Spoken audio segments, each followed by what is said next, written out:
Everything's painful on my end, right? My attorneys have reached out to him. He didn't comply with the contract. He needs to pay back what he owes me.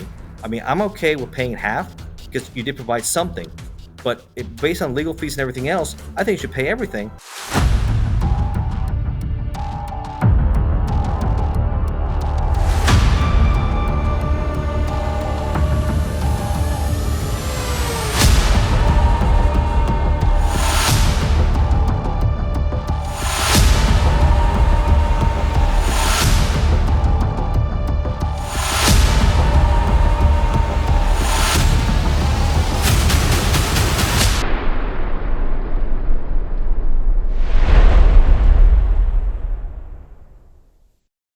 Ladies and gentlemen, welcome back. A familiar face to crime and entertainment. I'm sure by now you're probably our most visited guest, Ignacio Esteban. How are you, my friend? Hollywood Wade, what's going on, brother? Another show, another great story to tell, and a lot going on in the news.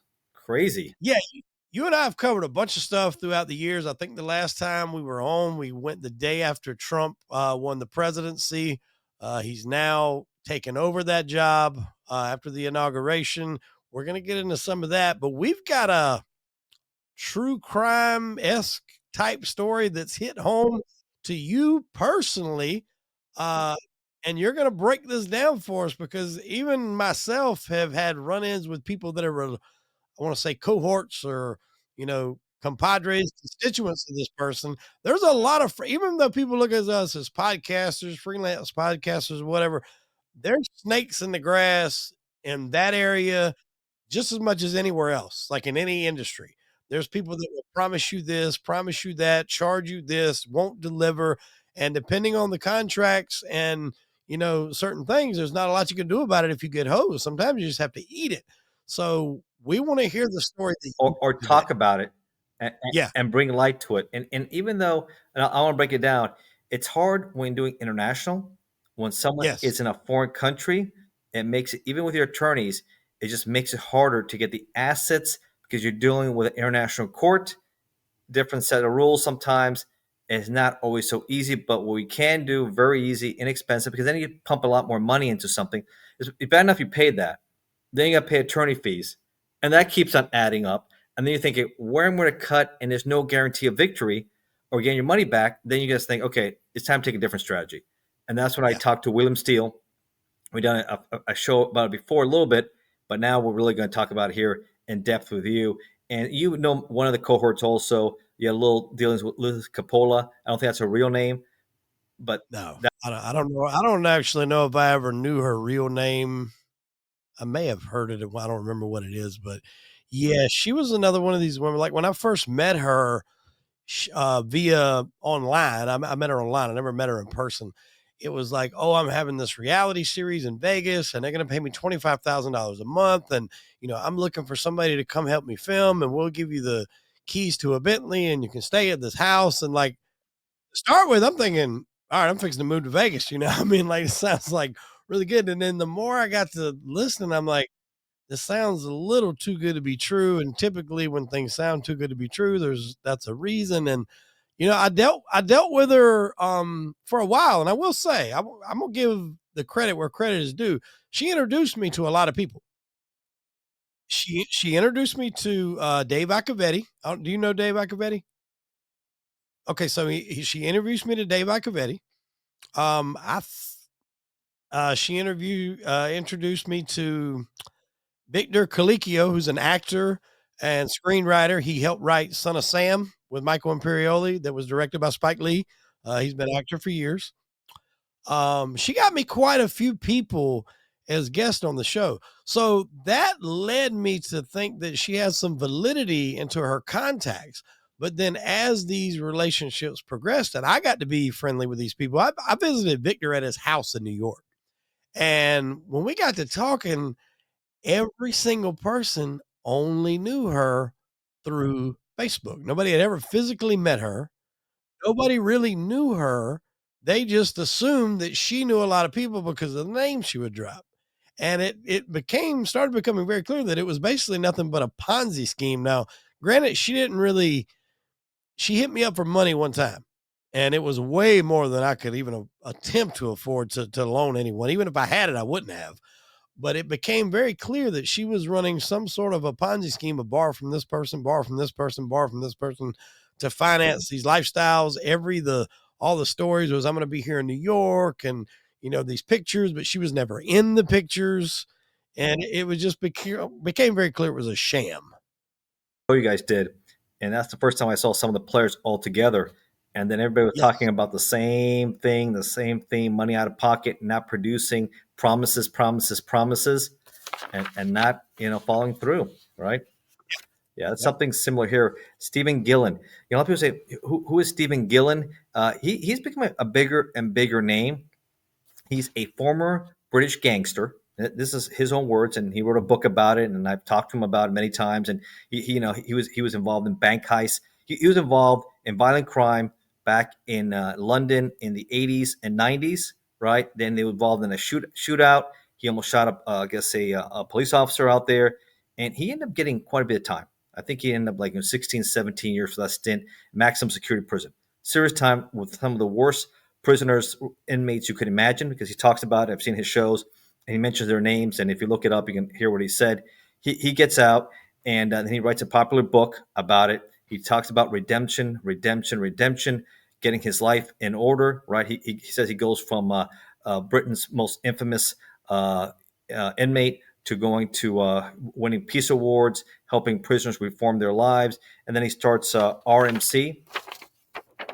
It's out of the UK. Can you see it? Yeah, Aurora Media Creative. Creative Ltd. Yes, yes, right. Out of the UK here. This is a contract. So I'm showing you, and I'm somebody who gets everything in writing, because if you don't, verbal agreements, you can dispute it. I said this, you said that, whatever. If you put something in email, but when you get contracts, and my background, retired Yeah. ATF agent, especially when it comes to money and an investment, I'm going to get it all set straight and make sure everything is squared away and understanding clearly what's required. I mean, because remember, also, I'm a writer, right? I'm also a writer. I like to write. I write books a lot.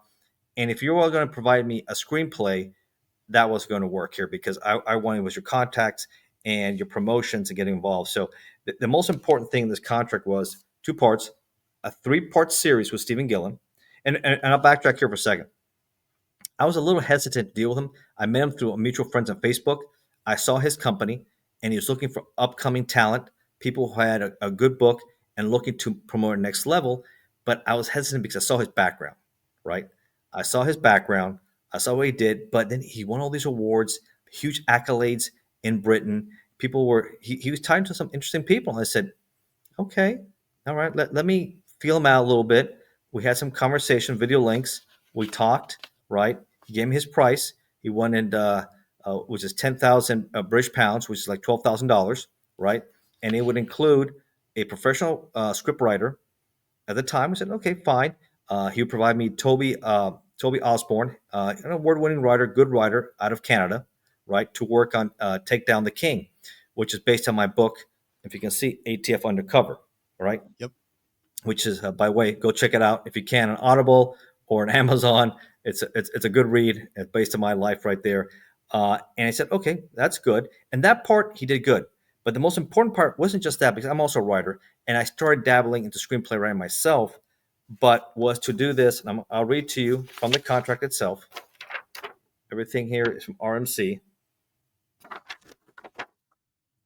And this is for him, RMC will complete a pitch deck to industry high standards, which I didn't think it was, because when he did his pitch deck, he had a lot of pictures. There weren't original pictures, but old actors like Sylvester Stallone or Penelope Cruz. And at the time I did this undercover, I was in my 30s and 40s.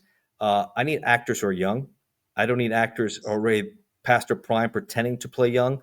I know you can try to do some stuff. I know De Niro's become a master of trying doing that, and Joe Pesci with The Irishman, all that. But I don't think so. But it wasn't his original pictures. It was. I had other people look at it, and they really said this really wasn't that good. I have to be honest with you. If you're paying $3,000 just for that alone, that wasn't very good, right there. Yeah. High quality pitch deck uh, level, and engage with studio production teams, investors, and plan. He has in-house company with Roar Media Creative and in-house co-production, a project for distribution to market it. Right? None of that happened. None. None of that happened. Zero. Zero. What did he deliver? What did he deliver at all? He just delivered what? Toby Osborne, which was a Right. professional writer who came up. We walked and we worked that we did for 2 weeks. He collaborated with us with the ideas, how to write it. He wrote it. I reviewed it. I added things to it. So him and I collaborated with it and came back with Take Down the King, which was a ATF undercover who was working in the Tampa Bay area with some of the most violent gangs in that area. Interesting story. You had the dynamics, dealing with undercover, the family, the bad guys, his family. It was a good pilot for trying to do a TV series. So we worked on pilot. We wrote a pilot for a TV series, and that was the whole idea: Take Down the King. I got that, but I always said after that was done, he kept on pressuring me. He said, "Well, pay me the rest." And I said, "Well, let's start marketing this because we have a revenue sharing agreement here. You get a percentage, I get a bigger percentage, but you still get a percentage. We go forward, right?" And he pressured me. I said, "Come on, we have the contract. We have to strike while it's hot, Iggy." And he called me Iggy, and that British accent and all that. Iggy, we got to strike while it's hot and all that. I said, "Okay, Steven." So I wired him the rest, and wired him internationally to the UK, right? The rest of the money, and then it was crickets, it was excuses. Oh, you got to understand, it's the holidays and everything. And this was signed in July of 2022. He had 9 months to complete all this. 9 months. Like I barely got the pitch deck in by April, right? And then it was like done. It was like I had to get my attorney involved. Nothing was happening. Attorney was telling him, "Hey, you're in violation of the contract." We were supposed to do a 3-part series also on top of that. 3-part series that he would put either on YouTube or another network. We did one, and I kept on asking him, "Hey, what's happening number 2 and number 3?" Because we only did one show together. We're supposed to do 3 shows, and he always came up with an excuse why we couldn't do it. So he didn't do the shows that we're supposed to, right? And he didn't promote this like you're supposed to, or find somebody, a network or in-house production. That's what I needed because I'm a writer. I didn't need to come with another writer. That was great. He did that, but I'm sure they wouldn't have paid him 10,000 British pounds, $12,000 for that. Even though he said it was a deal, I don't think so. What the show that you guys did that you were going to do 3 parts, what was it supposed to be? And what was the first one? The first one talked about one of my books I wrote on El Chapo. Right. Okay, so it was you and him talking like interview style or? Style. Okay, okay. So he would talk to me, but he did very professional. He used his production company. It's a really good show. It had, for him, we had almost like I think 1,200 views, or a little more than that. But we're supposed to do more. He did it a remote, like what we're doing? Yes, we did. I didn't go to UK. Right. We did remote out there, and but he's supposed to do 2 more shows, and the key was promoting. And then of course I did with, like I said, William Steele and Mary Bass as a show that I do weekly. I think you've seen it. I've been doing it Yeah. for about almost 2.5 years with him, and she did some digging also, and found some interesting things about ties with cryptocurrency and some other things with him, and some actors who know their names are being used also. So there's some other strange things, but when I put everything else on Facebook about this, I'm still friends with him on Facebook for a reason. I want him to see all this. So I posted Yeah. all this, the videos and everything else. He I see you tag him and everything, and he comments too. commented a lot. I saw you guys said wow and all that stuff. He comments, and he calls names. I don't think you should. I prefer everything was paid in full. He starts lying about things. Everything's paid in full on my end, right? My attorneys have reached out to him. He didn't comply with the contract. He needs to pay back what he owes me. I mean, I'm okay with paying half because you did provide something, but based on legal fees and everything else, I think you should pay everything. Because So you paid him the entire amount that he originally asked for? what's that, Wade? You paid him the entire amount that he asked for? Oh yes, yeah, I paid him everything. Which would have been about what, 13 grand? It's up 12 grand. 10,000 British pounds is 12,000 US dollars. So when he originally, because you had said he had tried to like hit you up for the rest of the money, what did you put, like a down payment down? You got the first draft. Step by step, I pay him. Once the screenplay was done, I pay him the amount, which was about 2,500 for this, and then more finishing it was 5,000.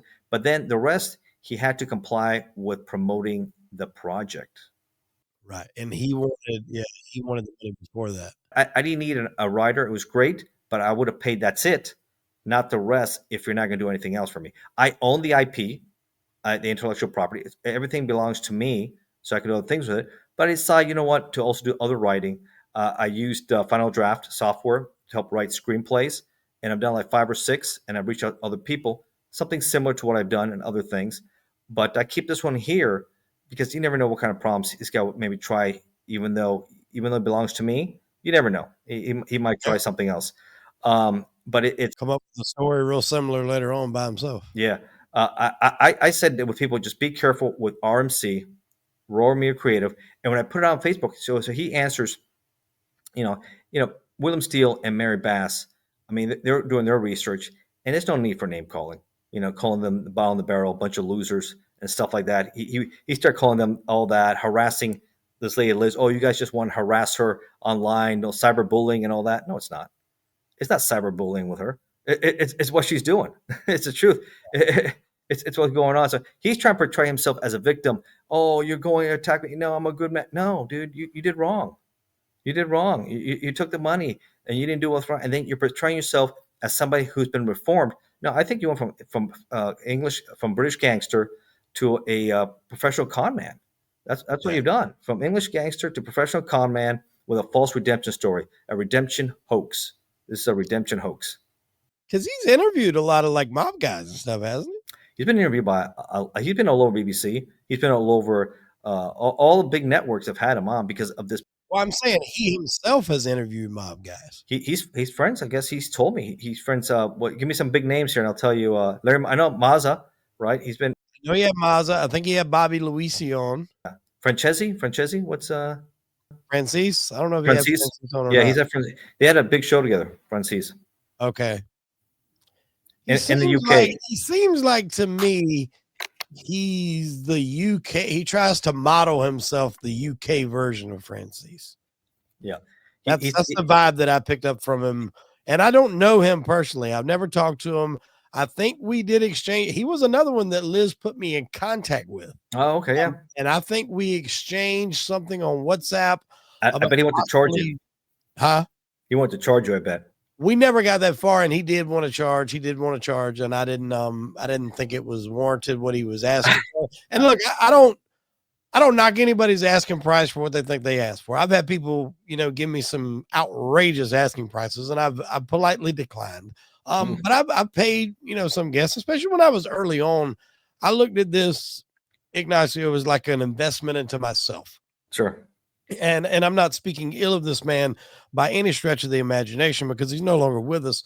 But there was an actor by the name of Tom Sizemore. Oh, yeah. I remember you told me this. And we talked, and he was like, I don't really do a ton of these things. He's like, I'm busy, but he's like, for 300, I'll do it. Now, 300 is a decent amount of money, but we're talking about one of the greatest actors ever. Yeah. He was in Natural Born Killers. He was in Heat. He was in Saving Private Ryan. Saving Private Ryan, that's a good one. Pearl Harbor. I mean, like he's worked with Michael Mann, Steven Spielberg, Oliver Stone, along with some of the great. Wasn't he in Black Hawk Down? Yeah, he was in Black Hawk Down. I love that movie. Yeah. I mean, like he is a top-notch actor. Like his movies have garnered in the billions, all totaled up in the box office. So I did it, and the first episode, we were at like about an hour. And I was about ready to wrap it up. I didn't even get to nowhere near what I wanted to with him because we just had such a great conversation. And we're about to wrap it up. It was like an hour and some change. And he's like, Wade, I'm real tired. He said, do you mind if we cut this short and I can come back and finish at a later date? And I was like, yeah, sure. So we cut it. And I was like, all right, this will be part one. It took a little bit to get him back. We had some scheduling conflicts, which he's in LA. Wow. I'm on the East Coast. So that happens. And he put me off a few times, but he always called. He was always like, hey, I'm not going to be able to make it. We're going to have to do it this day. And I mean, he's an actor. So I get his life is a little busier than mine. Regardless, we got back on. We done a second show. He went for almost another 2 hours. Oh, that's great. Probably one of the best conversations I've ever had. To me, it was worth every fucking dime I paid. And, I was one of the last interviews that he did. before he passed away. So I don't mind paying the money if I feel like it's worth it. Now that's going to be a me decision. You know what I'm saying? If I feel like it's worth it to me, even if it's a want, like I might say this might not do great view wise, but I really want it. Yeah. I've done that before with wrestlers. Yeah, this money what wasn't worth it. Yeah, and I think you remember Colby Roy. Did you ever interview with Colby Roy? Oh yeah. I did a few Yeah, shows. he was doing shows for a little while. I think he kind of changed the avenue he was going to more like outdoor stuff. Right. But Colby interviewed him. I think Colby gave him like I want to say like $500. That's And how I'm much just he wanted to charge Bill. yeah, I'm like I've never paid anybody $500. Never Yeah, man. for an interview. I've never I And that's think one thing he did that because he was trying to market me also with his partner Daphne DeLucci. Also look at that name, Daphne DeLucci. Also, she worked on the pitch deck. Like I said, she said this wasn't her thing. Well, if it's not your thing, you shouldn't be charging me money. And especially when you're copying other pictures, it's not that good. That's a right. big. A pitch deck is what, like a sizzle reel? That's like a sizzle reel? A pitch deck. What is a pitch deck? I've heard that term. It's like to me, it looks like a PowerPoint. They set up a really fancy PowerPoint so you can promote it, what's about the baseline. It just breaks down the whole project, makes it easier with pictures and everything else. I just didn't think Okay. it was really good. That's the bottom line of it. And they didn't promote it either. They did this. Here it is, and we have these issues, and it's never a good time. And you're blowing me off. I'm reaching out to you, my attorney, and then she said this is supposed to all be inclusive. Then I hear, oh well, there might be some more money involved. There might be some more stuff. I said, no, I don't think so, bro. This is all inclusive here. That's always the key when you've paid and something's come up where that well we're going to need a little bit more here because they think once that faucet's turned on it's never going to be turned off and they got to milk it for worth. Red flag was, I guess the according to him, the conversation. Toby Osborne, the writer, wanted also his a little more on his side. So then he was going to tell me, well, Iggy, you might have to pay a little more now for this. I said, no. The money that's on you. I'm paying you for Reese to pay him. No, the contract includes all this. Man, it was just a lot of headaches dealing with him and that. So I just had a bad experience, a bad taste in my mouth, so to speak. Don't recommend doing any business with Stephen Gillen out of the UK, Daphne DeLucci, RMC, Roar Media Creative. Beware, be careful. That's why I'm getting the word out. I've done shows, I do it myself. I've done my own little videos, and they get over 1,000 views on Facebook. You can look at that. Please take a look at this also. Take a look at what we've done with William Steele. But be careful when your word matters, especially when you're coming up that you are. And his book has gotten very popular. I'm not going to say the name of it, but he wrote a best-selling book, right? And allegedly he told me it's going to be made into a movie. Is it going to be made into a movie soon? Okay, I see him that he is traveling around the world a lot. I don't know, but to me, I found it interesting where you're saying you're in Cyprus, you're in Venice, you're in Zurich, you're all over. But what's going on with my project?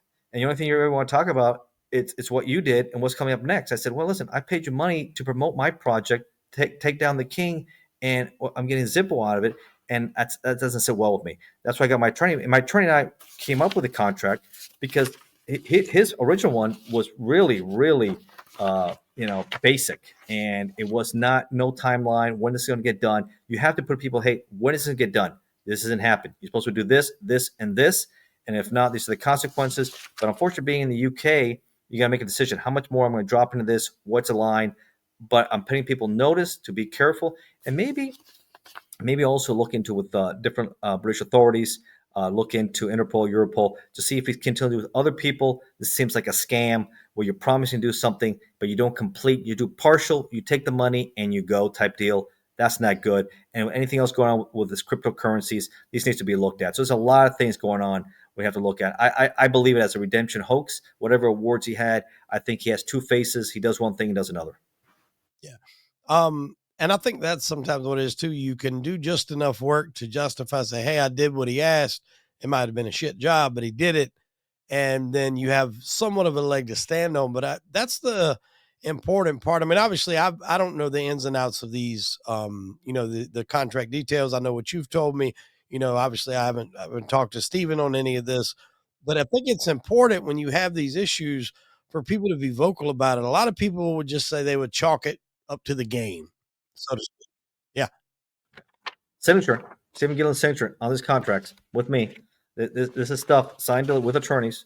involved in here. But that's a problem. People also be careful international stuff. When you deal with foreign countries, it gets a lot trickier. If he was here in the U.S., a lot easier to take him to court. A lot easier to take him to court and take him in the UK. So when is the last time that well, how did you mostly communicate with him? Was it phone or email or what?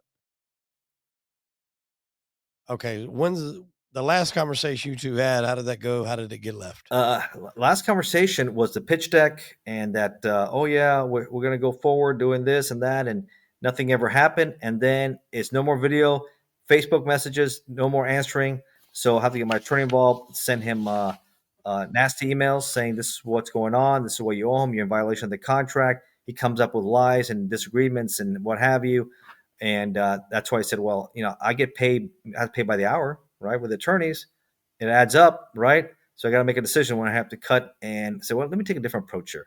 Let me make sure people know what he's about, what he's done, and just stay away from him because I just don't think he's legit. He might want to work some things for himself, but if you're learning to get a name for yourself and you have a project and you're paying out of pocket, I had a really bad experience. He did not deliver what he promised, folks. He did not deliver. Well, what you just said right there, I think is a key factor because if you get hosed from somebody, like it's not like he scammed you out of, life changing money, six figures. He didn't get you out of 100 grand. That's going to be looked at a lot more closely. That's going to be investigated a little bit more. At least you would think it would be. He got you out of about, $12,000. You said that's just enough to satisfy his needs, probably pay for a little something to get done to have something on the face of it. But then, like you said, when it becomes more difficult, especially with you being in the US, him being in the UK, how much more? Because the way you're looking at it as I'm already out of 12 grand. Am I going to throw another four at a lawyer and possibly get back nothing? Now I'm out of 16 grand. So to hell with it. And they just give up. And that is what a lot of these con men know that happens. I've known people.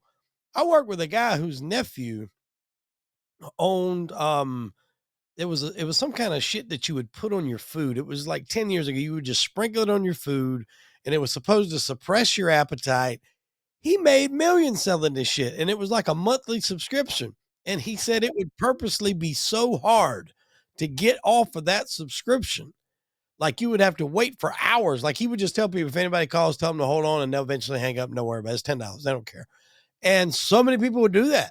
He said there was very rarely people that would hang on for as long as it took to finally get somebody to stop it, or otherwise they would have to change their cards. Then when you change your cards, you think of how much aggravation it is. You lose a debit card, you got to spend a whole damn day going through figuring out everything you got linked to that debit. It's almost worth it to pay $10 a month, even though you're not getting nothing, to not have to worry about it to some people. And people, I think, feed off of that because they know it's not enough that it's going to motivate them to do anything about it. And if you do that for 3 or 4 people, it's enough for other people to make a good living. So you say if he scams 2 people a month, or just say 3 months, 2 people for 10 grand every, that's 20 grand a month, or 20 grand every 3 months. Yeah, and then you have your other platform to boost it, and you're still gonna attract people. What's important about this is kinda like what we did with that list thing. Me, Bill Stacks, we at the time, we didn't even know each other really. We were both in the podcast game, but we didn't really know each other. That was what led us to communicate. Now we don't talk anymore for different reasons, and I'm not gonna get into that. But at least for that, me, him, Anthony Ramundi, Steven Reichel, I think. There was an actor on there. I can't remember. Well, Bill, yeah, Bill was up. I don't think Mary was on there. Bill was on there. Um, it was an Eddie something. There was another actor named Eddie that she had gotten messed with. But it got the word out of, hey, this is what's going on with this person. And that's what I'm saying. That's the key is like if you can't fight it legally because that costs money, at least you can do this. And when people search the name, they Google the name, they're at least going to see this. People are going to look because if I'm going to do business with this guy, just say he's like, Wade, you got a hell of a story. It'd make a great book. You give me 10 grand or we could do a book and a documentary and all this. And I'm thinking, all right, cool. So I'm going to say, all right, let me Google this name. Let me see what pops up. And I see you talking about how you got hosed out of some money. It's gonna have me going in. Yeah. And also, some other people have reached out to me since I've started this, and they've also mentioned that they something also similar happened. So if you also want to reach out to me, feel free to reach out to me on Facebook, Ignacio Esteban, on LinkedIn, Facebook. Let me know your story, or just comment. You can find my videos I've done, or just comment here on this one here. Put your story also, and let's get the word on, because this is a redemption hoax. This is a redemption hoax. This is from British con man to a from British gangster to a absolute con man. This is a con. This is a hustle. Let's know that this is a hustle. This only other way, because you don't put this in writing and your intention is not to follow through, that's a big problem. And you can't say how you fulfilled your end. You have not fulfilled your end. That was not fulfilling your end. You have to do everything else, and you did not do the 3-part series, Stephen. You did one out of the three. That's a big also. So I paid for all different things. You only complied with one little part here and fail with the rest. And if you didn't promote the one that you did, that lets me think either you weren't never gonna do it to start with, or you weren't happy with the product, and that's kinda on you. You know what I'm saying? Like, yourself, not you, but him. If you don't want to do it, then refund me the money. If you want this, if you want to work something out, refund me the money. I'm still open there on Facebook with you. Reach out to me, refund me the money, and move forward. Right? That's the right thing to do, Stephen. That's the honorable thing to do. That is the right and honorable thing to do. You say you've changed your life around. You're a different man than you were back in the 80s and 90s. This is the right thing to do. I'm a federal agent, Stephen. You know what I am. You know I'm not going to put up with this, and I'm going to keep on going forward. Yeah, and I think that's the key too, like, how much is your name worth, you know? I mean, if you're building yourself as this reformed gangster, if you will, not to knock on my friend Anthony Ruggiano's podcast name. I don't want to take that as go follow Anthony Ruggiano at Reformed Gangsters. He's a great guy. But if you want to classify yourself as a reformed gangster, and that is doing the right thing, then all you have is your name, good or bad. You want to kind of be putting a better foot forward, and this is a bad taste. So even if he feels he's been, he's held up to some degree, I think it's obvious of just what you stated on the contracts. You delivered some, but there is still a lot left to be delivered and a lot left to be done on your end. So he needs to reach out and make this right in some degree. And I take you as a very reasonable man that you guys could come up with something that I think would satisfy both parties. But that's not going to happen, because I've given this has been going on since July 2022. 2022. That's when we started. By 2023, that's when things started going south. The excuses started. Not going to do it. The attorneys get involved, and it's back and forth. He just wants to blow it off, and like you said, wear me out. This is going to go away. But he didn't think I was going to do this. He didn't think I had Yeah. this kind of platform. He didn't think I had this kind of contacts. And he got nervous because he goes to my Facebook page when he sees everything going out. He's just making stupid comments because I'm getting to him, right? I'm bothering. If this guy is so important, why is he worried about what I'm saying? Because he knows the truth always hurts, and it comes from a credible source. People are going to pay attention. It's going to hurt this side hustle. And if you're a production company looking to his life story, don't buy it of the ultimate. It's not what he says it is. He did not redeem himself completely. Because if you're doing this, you're not a good person. I'm sorry. Wow. You got to be careful out there, man. Like I said, there's a lot of people that are looking to make a buck off of your story, and there's people out there that will benefit from your pain, your tragedy, your story, your triumph, whatever the case may be. They'll take what is yours and they will use it to their financial benefit. And if you don't cover your bases with contracts, with things set in place, you can get ripped off. It's very easy. And I mean, that probably goes on in Hollywood more than many people know. To a lot of people, and it's a dog eat dog world, man. Dog Yeah, eat it's, dog it's world, man. Those guys are ruthless. A lot of these guys are in court all the time because copyright violations are stealing each other's stuff. It's sad what I'm seeing. Very sad. and you think we're talking about things that are worth millions of dollars. You think if you just steal somebody's shit, if it becomes a thing and it makes you 20 million and you go to court and they sue you for two, who cares? You know what I'm saying? Hey, take it. Go ahead. Be on about your business. There was an interesting, and I haven't listened to the full finality of what happened, but you know who Chuck Zito is? He was a former Hell's Angel, Hollywood bodyguard, very like he's just got a demanding presence. If you've seen his face, you would know who he is. He was in the series Oz on HBO. He allegedly wrote the script or wrote the a scripted pitch for a motorcycle gang as a television show. He went to Sons of Anarchy. He went to FX. I guess he pitched it. They was like, nope, don't want anything to do with it. We're good. Whatever. Not too much later, here's Sons of Anarchy, and Kurt Sutter is doing it. So there was a big lawsuit there, and they were not happy in both camps. Something finally did get worked out. He actually became a star, or I don't want to say a star, but he was a reoccurring character, I think around season 4 or 5. So they buried the hatchet in some degree. I do think he got a check to satisfy that, but there was an outstanding lawsuit there. I wonder if they went behind his back to Sonny Barger because Sonny Barger was in it. Yep, Sonny was as well. Yeah, I wonder if they said, we don't want to work with you, but we're with Sonny, founder of the Hells Angels out of Oakland, and we'll try to. Well, I don't know what Sonny had in it as far as creative. I know Sonny was a spot here and there, like when they went to prison. I think he was in there, might have been 2 or 3 times. Allegedly, Zito's his whole idea was the basis of the show. Like we're gonna have a show, evolving around a motorcycle gang and all that, because he was a patched in member of the Hells Angels. Like he was a serious dude. He's got a book out called Street Justice. It's a very good book. It's one of the first books I ever read once I kind of got into, reading upon individuals that are in that lifestyle.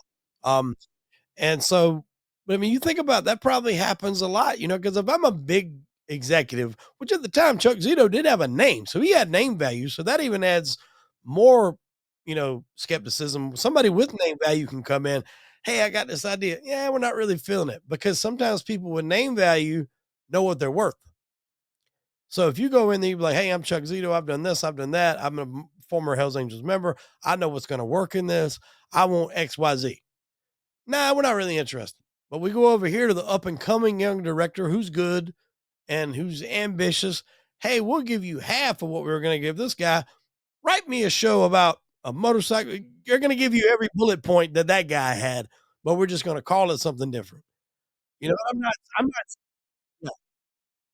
and I'm not saying that's what happened, but I guarantee you something along those lines goes on in Hollywood every day. Somebody goes in and they say, pitches a movie about this. Nope, don't want to do that. Then they call, hey, can you write me a movie with a guy that goes here, that does this, and the girl happens, and this guy dies? With RMC and any other productions. Hey, you see some guy working undercover, infiltration, and then you're like, Yeah, that sounds familiar. Look at that. yeah. So there's other. That's why Stephen Gillen, folks, Stephen Gillen, Gillen. We'll put a link in there or what have you, but just be very leery of doing any business with him because I wouldn't do anything with him. Nothing, nada, zippo. Well, speaking of doing business, the Trumpster is back in business. He's doing a lot of things right now. He's signing shit left and right. There's a lot to unpack here with that itself. One of the things that jumped off the page to me the other day, and I haven't had a chance to really dig in. I don't know if this is going to come up later on or whatever, if they have a release date, but he signed the files to release the classified documents for the assassination on Robert Kennedy, Bobby Kennedy, and Martin Luther King Jr. RFK and MLK. Yeah. I didn't think about that. It's That's got them all out there. yeah, So it's and that's something that Bobby Kennedy Jr. Obviously he was testifying today in front of the Senate committee for to be the Secretary of Health and Human Services. Man, that was contentious. Who would have thought of Kennedy working for a Republican president like Trump, a lifelong Democrat, a Kennedy, right, the son of Bobby Kennedy, and the Democrats were giving him hell while the Republicans gave him a big hug and embraced him. It was bizarro. If you haven't seen that, man, Elizabeth Warren, man, they went back and forth and back and forth.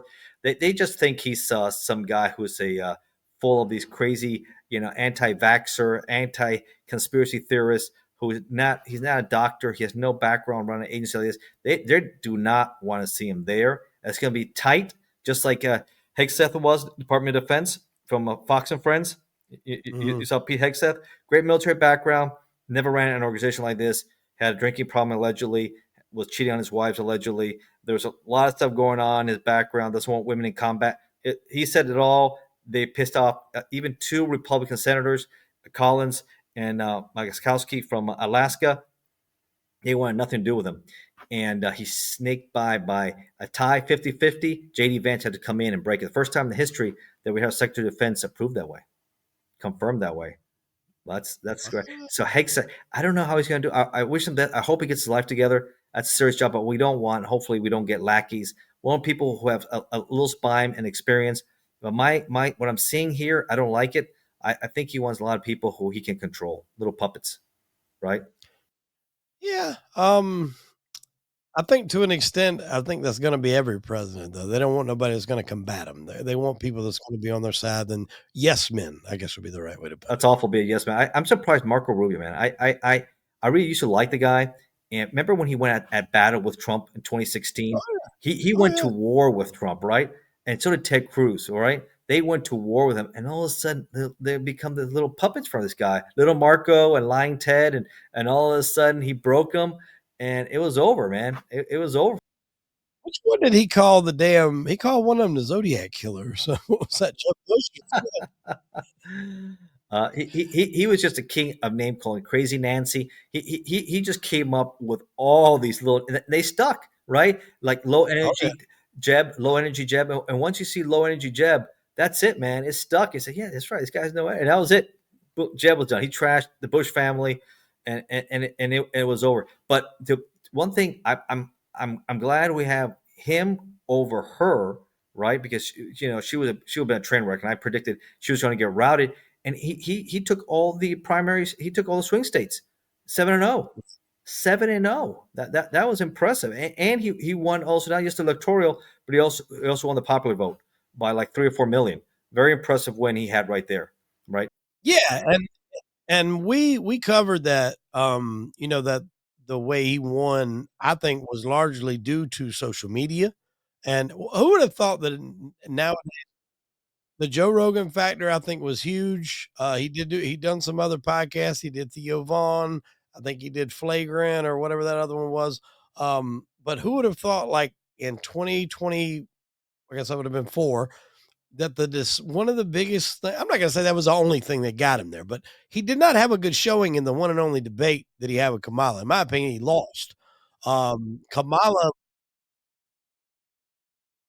yeah, yeah, the social media had a field day with that. That was the best Kamala had ever looked speaking in her life, and it could or maybe not had anything to do with what people were saying was an earpiece in her ear. I do know that they are told those questions ahead of time, what it's going to be, so they do have a chance to prepare. It's not off of a whim, but it looked like Trump got flustered during that. Kamala was very cool, calm, and collected. No, he didn't. And she knew she was coached very well on that. But as far as anything else, like going to route, I mean, like it's crazy that you can go to one state, you have one accent, you go to another state, it's completely different accent. You just change it up on the crowd and who you're in front of. I mean, it was just, I think the world was just seeing she was full of shit. Yeah. Some of these guys, she likes to make accents and southern accent, and then she had a different accent in New York, and it's yeah, she's The biggest thing with me was that time I forgot where she was at, but she was like went in her pocketbook and got hot sauce. And they're like, "You carry out?" She's like, "Everybody carries hot sauce." And they're like, "You wouldn't have no fucking hot sauce in your pocketbook if you wouldn't have a camera in front of your face." I mean, that bitch probably never had Texas Pete in her life. She's full of shit. look good. Blue Moon. One time, when did she ever drink Blue Moon? Right, the beer. She goes in the back of the plane to talk to the press crew that's out there, and she, oh, you drinking? I said, oh, I have this old Blue Moon. She's never had Blue Moon. You think she should be drinking Blue Moon? They said, poor hair, here's a Blue Moon. Look cool and try have it like, hey, look what's going on here. Yeah, it's anything you can do to get the votes. And I think the world was seeing that, which it spoke at the polls. I mean, there's no other way you can classify that as other than the few brainwashed people out in California, the majority of the United States was ready for a change, even if it's not 100% better and the way we want it and the way we would like to have it is still going to be better than what it is and what it would have been had she been in there. And there's a few things he's done. I mean, he's done some things I liked, especially going after dangerous illegals, mass deportation of violent criminals that are here I illegally. love Yeah, that's a good thing. What I didn't like, and I did criticize him for this, and I always criticize. I'm not one of those people. that if you're my guy, you can't do no wrong. No, I look at Right. people. If you do something wrong, I call how it is. I didn't like the Bidens. I didn't like Kamala, but if she did something okay, okay, we'll recognize and did something okay. But if you do something wrong, we'll call it out. I did not like that. He said he was going to look at case by case basis, and JD Vance said we're not going to pardon. He said a week before the pardons, we're not going to pardon violent offenders who attacked the police on the Capitol building on January 6th, 2021, right after the election, right? He said, well, we're not going to do it. And then he said, no, we're going to sweep and pardon and everybody out, including the guys from the Proud Boys, Oath Keepers. I mean, you have here Enrique Tarrio and Stuart Rhodes, got very dangerous guys, possible Timothy McVeigh types, right? Clear and present danger. This is an organization of radicals, an organization that want to overthrow the government, that stuff these guys say, right? These probably guys who probably enjoy reading the Turner Diaries, right? These are the kind of they want to overthrow. And look what they were organizing and orchestrating that day was awful. And they had weapons.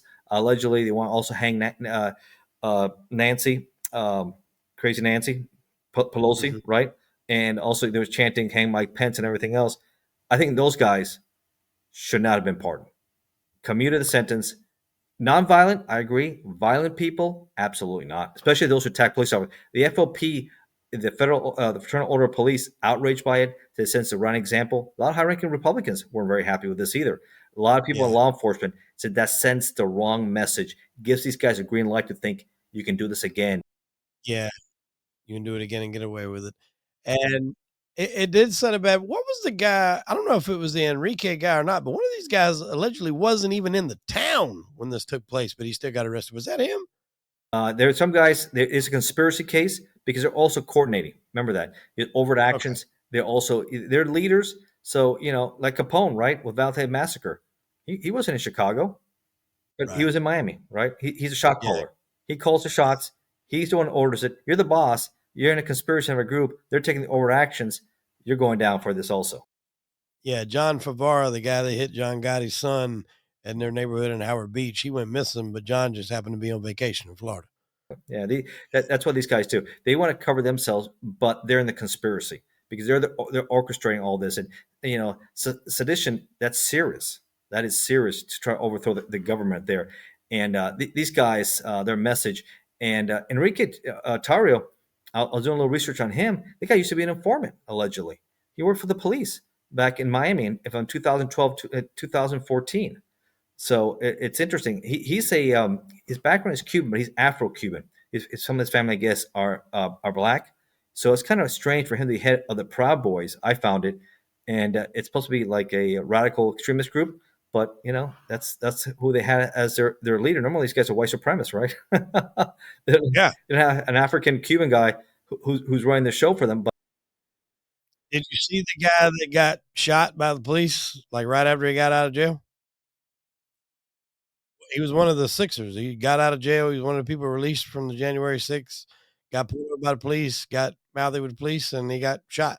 That was, like, yesterday. Yeah. One of the people that was released from January 6th. I knew I don't know if he was a Proud Boy or not. I don't think he was related to either. He was just caught up in the moment. I understand those people. You know, I personally wouldn't be involved. But let's say you really believed. I really don't believe Wade that the election was stolen because they're the same machines that were used in 2020 were used in 2024. Dominion machines. Everything was the same. You can't say when we win everything's good, but when we lose, no, man. well, the only thing I'll say to combat on that is it wasn't exactly the same because you had the mail-in ballot factor. I think if there was something that was finagled or fudged, it was the mail-in ballots because that's just to me, that's begging for fraud. And Bill Barr, the attorney general that he picked for the job, said, "Listen, we checked. There's nothing significant out of order." And he resigned before all this because he did not like Trump was forcing his hand to do things. He said to find. Remember, he was even calling the governor of Georgia to try to find things and stuff like that. He got in trouble for that. So it's like Yeah. when just when you lose, you lose. That's unfortunately that's the way it is. Sometimes the COVID dealt him a bad hand. He didn't handle it as good as he should have. The country was Yeah. pissed off at it. 2 million dead Americans. It just didn't sit well. And you know what? Biden, unfortunately, he was the guy there, and and then he brought in Kamala, and it moved on, forward. But guess what? They got crushed. They were horrible administration, one of the worst in U.S. history, worse than probably Carter, Mondale. We know Jimmy Carter just recently passed away, the first president ever lived to 100 years old, and even Biden. I don't know if you saw the ceremony there, the service. Man, he was struggling just to finish that speech, and he was reading it Oh, the yeah. whole time. He's probably now somewhere in Delaware. I swear at this point, man, I felt bad for Biden towards the end because it was clearly that he was not even mentally all there. He was just being puppet string by, God knows who. This article, real quick, I'll just read it. It says January 6th defendant fatally shot by Jasper County Sheriff's Department have been arrested at least 4 times since 2021. The attack on the U.S. Capitol and President Donald Trump issuing his pardon. Matthew Huddle, 42, faced multiple pending motor vehicle cases at the time of his death. Each of the 5 charges stemming out of Lake Superior Court.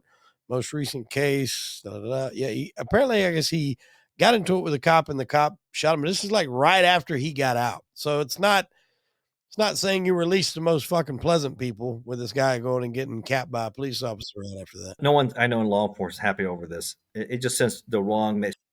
And I agree with that to an extent. I guess it's like you would have had to figure out exactly who was their extent of their involvement, because some of those people were definitely given longer sentences than they should have. I will say Case that. by case basis, and Yeah. the bad dudes who are involved to overthrow the government with oath keepers. I mean, this guy's Stuart Rhodes and Enrique Tarrio should not be out. They both got But lengthy sentences. I think he wanted that wand of January 6th wiped out, done, and I think he thought that was going to pull him some praise, which it did. It got him some praise. Everybody was kind of like, but there was, sometimes people deserve to be there. You know what I'm saying?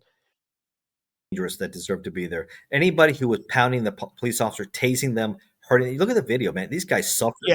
and this is something I want to make sure that they understand. 7 of these officers, Wade, committed suicide after this. 7 of them committed suicide. Remember that the trauma they suffered and what they went through. 7 of them committed suicide. Really, I didn't know that. 7. Wow. So remember that. Remember them and their families, and wish Nancy Pelosi and Trump would have called the National Guard sooner. Wish they would have done something else. And these guys, it's tough trauma to know that you've been humiliated, you've been beaten down, and some of these guys couldn't live with that. Now, they have other health issues, mental health issues, possibly, but that just snapped them over the top. Yeah, that ain't gonna help matters. Um, Officers committed suicide. So just think about them and their families and what they've gone through and how they feel the slap in their face to see these guys out in the street. what do you think as far as you mentioned immigration, him being tough? Who's that guy that's head over ICE? You head of what? Oh, The that head guy. of Yeah, ICE? the borders are. You're right. Right. Oh, I love that guy, dude. I love him to death. He's like, I want to get a shirt with his picture on it. Like, I fucking love him. And he, Go after, do your job. How about, but let's make sure we finish the wall. You don't have much time to do that. If you're not going to finish the next 2 years, you're going to lose the House because it's a really thin majority and people are already getting upset at some things. The other thing that I think pissed people off, a lot of executive orders are good. The one that also pissed people off, he came up with this goofy thing that tried to renege birthright citizenship, right? It's yeah, guaranteed in the 14th Amendment. You're born here, you have right to be a citizen. The case law of 1890s also solidified it with a Chinese son of a Chinese immigrant because they didn't have a lot of rights in this country with the Chinese Exclusion Act. Also, the 14th Amendment helped slaves become recognized U.S. citizens in 1860. So that helped the Scott Drett's decision helped them become citizens of this country. I think the slippery slope. It's been here, the law of the land, for over 200 years. That's been what's going on. That's just pushing an envelope that I think he's going to lose. A court has already froze it, and I think he's going to have issues with the Supreme Court with it. So why go after? He never campaigned on that, anything like that. He talked about illegals. Yeah, go after illegals. Reneging on birthright citizenship, and doesn't sit well. Also, in my opinion, again, I call when I see it. When he did the whole birther thing in Obama, he became famous on that. I mean, he's like, give me a break. He came out with his birth certificate. He showed he was born in Honolulu. So and when all that stuff came up, and that's what got people's attention with him. And so they went back and forth. And remember, and then he started calling him names, and I think that motivated him to run for office in 2016 and all that name calling and everything else is going. 100%. But I'm a firm, believer on, closing down these borders. And if you look, there is videos of every single person that was president, that has run for president, back going from Bill Clinton. There's people that have done montages of clips where they say the exact same shit. It's just not Trump. But then it was okay. Bill Clinton had a statement or a long speech where he's like, illegal immigrants are burdens on our taxpayers. They are a danger to our, American citizens. Barack Obama, word for word, damn near verbatim, same thing. We need to get these people out of here. They're a burden on our taxpayers. They're costing us money. They're not going to come over here. If you're going to do it the right way. Hillary Clinton, same shit. If you're going to come over here, you're going to pay back taxes. You're going to get at the back of the line from people that have been doing it the right way. You're going to get out of here. Everybody was saying the same shit. And they're saying it all because it was a problem. And then when Biden gets in there, he just opens the damn floodgates. You got all these people that are coming over here and doing horrible shit. I was just talking with a gentleman a minute ago from New York. There was an illegal, a person that come over here illegally, set a woman on fire in a subway. She burned to death. Yeah, you're right. She grabbed that damn guard.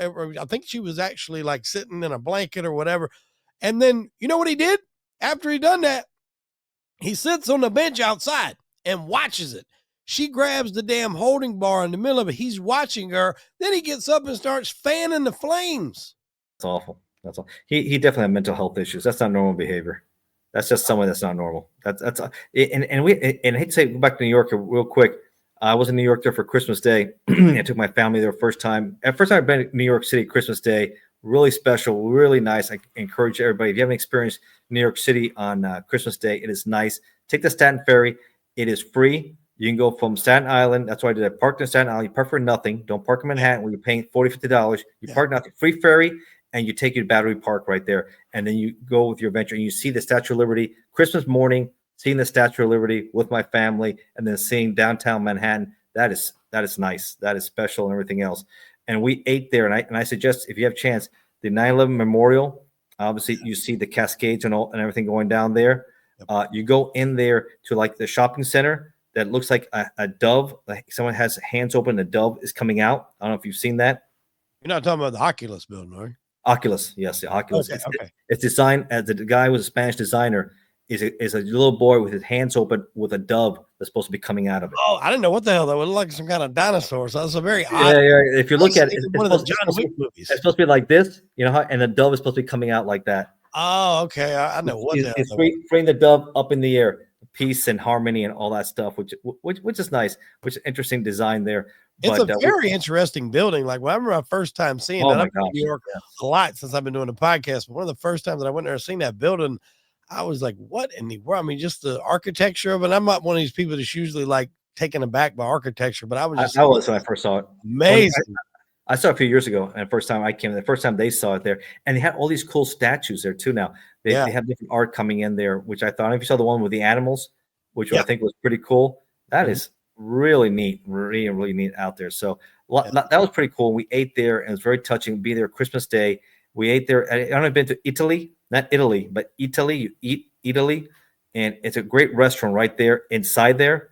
Really nice. They have restaurants, everything else.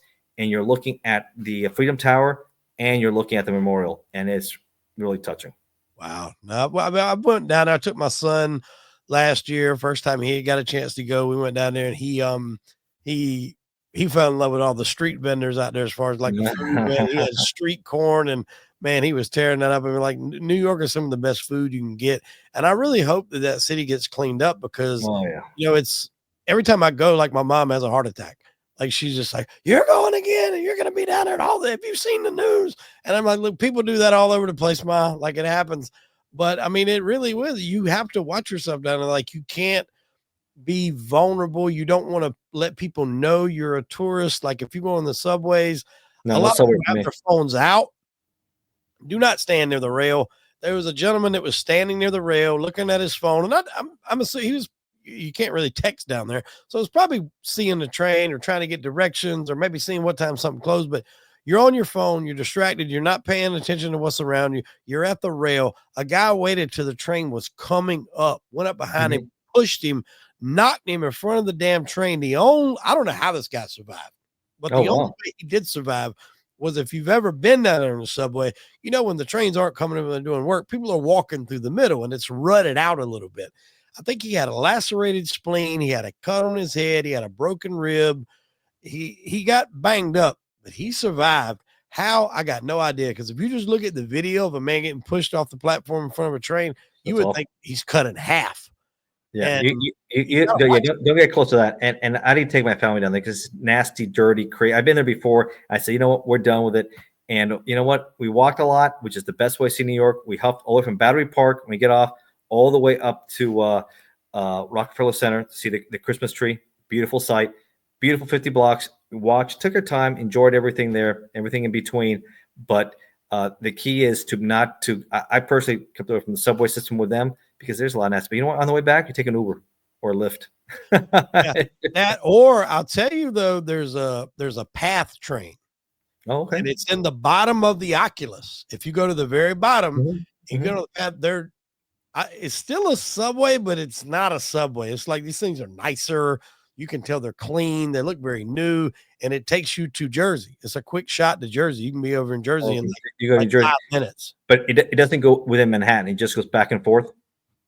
Yeah, it goes to Hoboken, Okay, Jersey. I forgot. It's like 3 or 4 stops. It's just a constant that's cool. round That's trip. something. But I do know it lands you in the Oculus because that's where I had to go to get on to go over there. Because one night we stayed in Jersey with my family, and I had never been to Jersey, and it was a quick little shot over there. And I'm like, man, that's kind of the thing because you can stay in Jersey for a hell of a lot cheaper than you can in New York. Hop on that pass train and be right there, you know, in the financial district really, really quick. So it's just a little, but it's a lot different, man, than the subway system. It's the path train.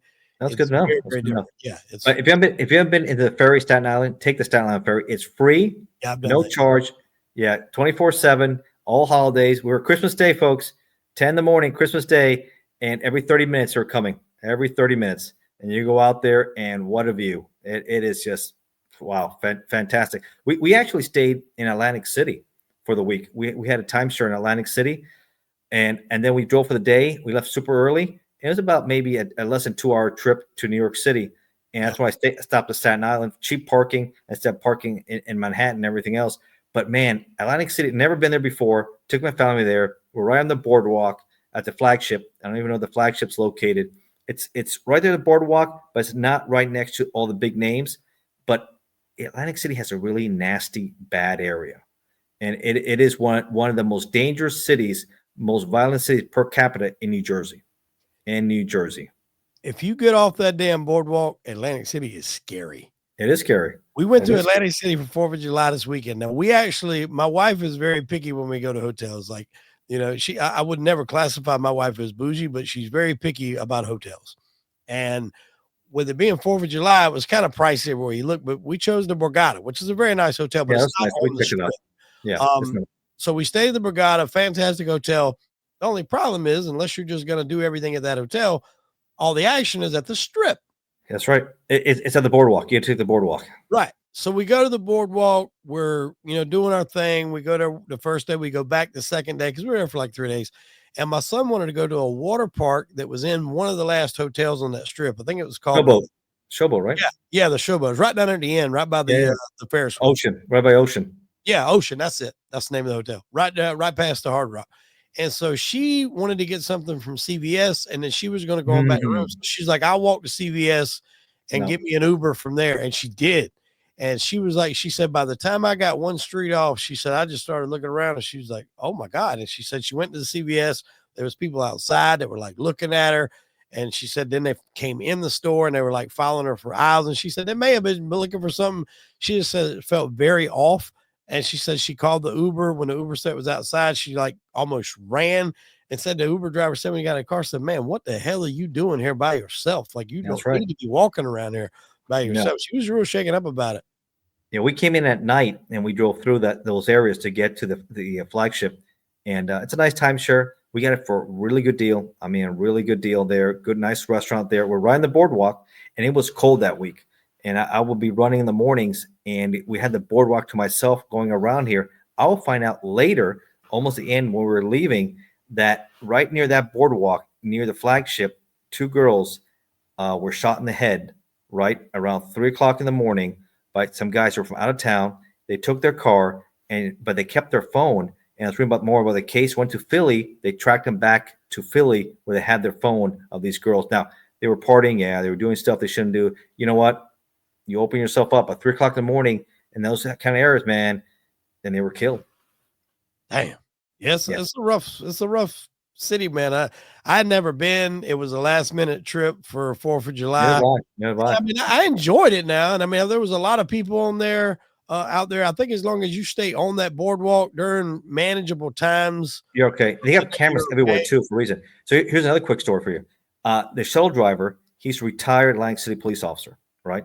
And from Flagship. So we had a shuttle that went from there to, let's say we go to Caesars, or we go to one of the other ones in that area right there, Hard Rock, what have you, resorts, one of those right there. He'll drive us there. We start talking a lot. He made his background. He said, yeah, man, I worked, 30 years at Atlantic City PD. And he said, man, this, and then off duty, he also works the cameras because they're being monitored 24/7 too, because that's how dangerous these guys can get. And the boardwalk, and he said, man, yeah, this place is out of control.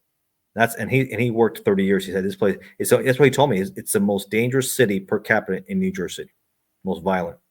I mean, that's wild to think about, but it's true. Like, you do not want to get off the strip up there. Can't. Like, it's not like Vegas. People say Atlantic City's like the poor man's Vegas. It might be for the gambling, but trust me, I walked down the streets of Vegas and I did not feel like I was in any harm. You walk off a street in Atlantic City, like you're in some danger down there. The only place I thought was kind of shady, and that was maybe about 6 years ago. My wife and I, we walked all the way past Riviera. I heard that Riviera's not there anymore, and then we go to past Circus, and once you get past Circus, right the Needle area, right near the Needle, you saw some shady stuff going on near the Needle. Oh, in the Needle, yeah, that's what is that? The Stratosphere? Stratosphere, the Needle, yeah. Man, there was some shady stuff there. So that's the only part I say. Be careful when you're in that area. I think it's a little bit out there. Like I stayed in Old Vegas, and it was on Fremont Street. And I mean, Fremont, it's a show, man. It's a show. I was only there for 2 days. I want to go back. I enjoyed it a little more. But I mean, that's the kind of thing is we're hoping that, with Trump coming in here with this no bullshit attitude against the illegal immigration, we're hoping this will clean some of these areas up, make some of these areas safer. What do you think is the next big thing for him to really get a hold of to set the tone for a good run of presidency in this run? What do you think? He needs to finish the wall. That's what he promised. Make sure he gets the wall done. Because right now, okay, mass deportation is good, but you seal it. If you don't do it in these 2 years, it's not going to happen. Yeah. You say you're going to seal it, do it, go after the underground tunnels, do all the things that you said. Hopefully he can figure out a way to tackle inflation. That'll be nice also to lower, maybe be energy independent, lower gas prices. That's something else we would like to also see happen.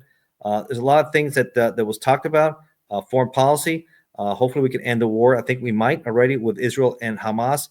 Let's see how that turns out. And also with Russia and Ukraine. He says he wants to negotiate deals also. I know Zelensky is not happy. Some of them, they lost some of their land.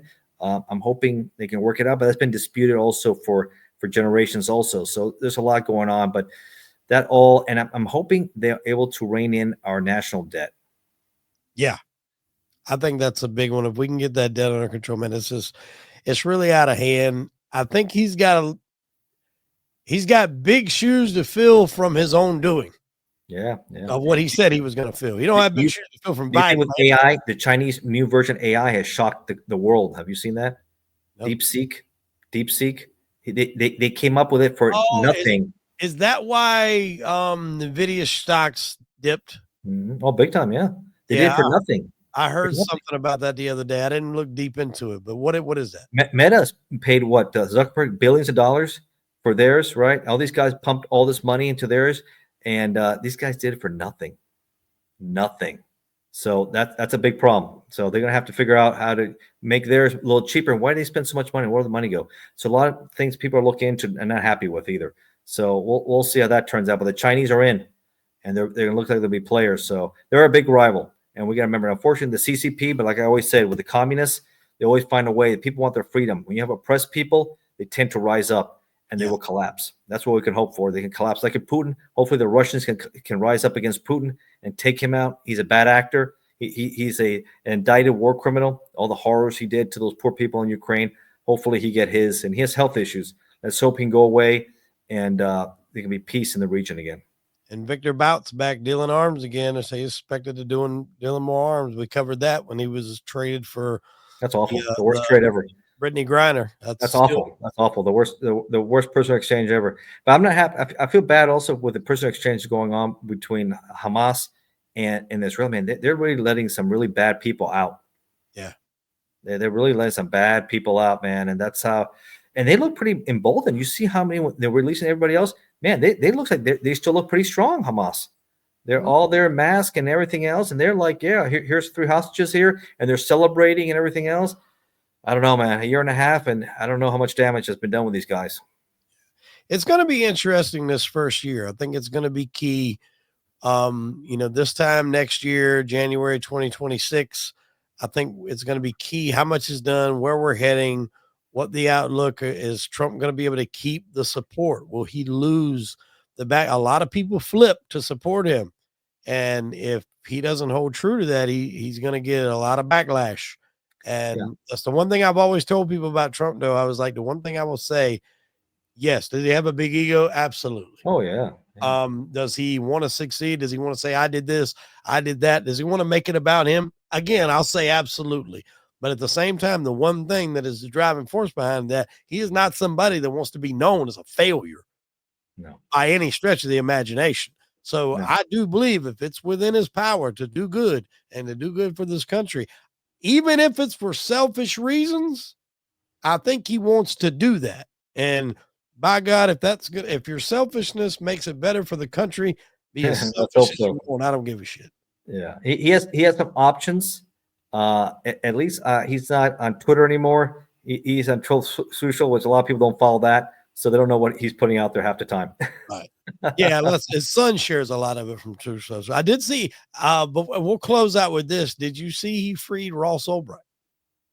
That's a guy from Silk Road, or the dark web, Silk Road. Dark web, right. So, yeah, a lot of controversy with that. I think it wasn't Elon Musk pushing that behind the scenes. I think he was, and it was due to the sentence that he got, which I think was life for 40 multiple 40-year sentences, which was still essentially life. But he created what was known as like the dark web. It's where people started selling drugs, selling kidneys. Eventually people started paying for hits and stuff like that. Now, the important thing you got to realize is he wasn't doing that, but he did create the platform for other people to do it. So a lot of people thought the sentence that he got was pretty harsh at the time.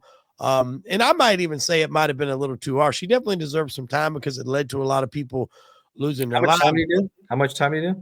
I'm not sure when he got arrested to now, but I think it's probably like 15 years. Maybe he's done that much already. Okay, well, he's done that much. Well, like he did the former governor of Illinois, right? Blagojevich. Yes. He did him the favor too, right? He was on his show and everything else, and he said, that's enough time. He did 8 years. Let him out. So Ross Ulbricht was sentenced to double life in prison plus 40 years. So he got double life in prison. In 2015, he was convicted for multiple crimes. So 2015, he does 10 years. Yeah, 10 years. 15, yeah. So. 10 years. All right.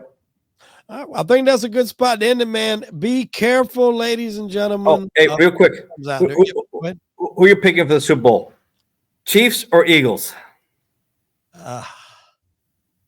I'm still figuring it out. If you ask who I think is going to win, it's hard to go against the Chiefs. Oh, yes. It's hard to go against Andy Reid. It's hard to go against Patrick Mahomes. Yes. It's hard to go after these refs that seem to always throw calls their way. And Taylor Swift Bowls, another Taylor Swift Bowl. She'll be in the mix also. That's where they get all the Zs and millennials to show up. You are going to have – Philly brings a certain toughness to this game that I think hasn't been seen in a long time. They have a mobile quarterback. They have weapons at receiver, but they have a really smash-mouth running back, and their defense is good. Mm-hmm. And historically, if you can play good defense and you can run the football, that's been a recipe for success. If I have to go with Kansas City and deal with, 15 shots of Taylor Swift, the reason why I would do that is they have a wide receiver on their team, DeAndre Hopkins. Yeah. He was a former Clemson star. He's been in the league for a while. I'm a big fan of his. His mom I don't know the specifics, so I don't want to speak out of school, but I know his mom is blind. Oh, And although she's been at a lot of his games, she's never actually seen her son play professional NFL level that'd be a nice football. story. And Yeah. if he could win that, I mean, I just think that would be a nice thing for his mom to, experience in her own way. I say history repeats itself from 2 years ago. This time it won't be the Kelsey brothers, right? Yep. They asked the other Kelsey brother, is he going to root for his brother now that he's not a Philly, he's not with the Eagles? He said, no, I'm an Eagles for life. I'm still rooting for the Eagles. As he should be. Chiefs by 3 once again at the end of the game. They pull it out again. They pull out. They beat the Niners twice. They're going to beat the Eagles twice. But the one team they couldn't beat the GOAT in Tampa. Couldn't beat the no, not a lot of people did beat the GOAT in Tampa. Eli was about the only guy that could do it on a consistent basis. Yeah, it's tough to be Brady. Brady was tough, and Mahomes said afterwards, "Man, you're the greatest, bro. That could be the difference." Well, let's say Mahomes ends up with 4 or 5 Super Bowls. Brady has 7, but he would have won that one. They would have been even at 6 all. He won't catch him because of that loss.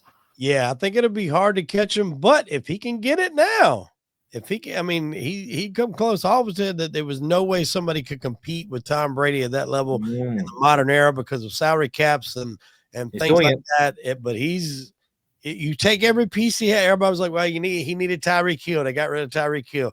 Well, he needed this person. They got rid of that person. I mean, this has not been his best statistical year either. But if you're a winner, you find a way to win. And Brady done it for years. He's a winner. And, Patrick Mahomes is the real deal, 100%. Something Brady could never do. He's going to do the three-peat. It's going to be interesting. So we'll see.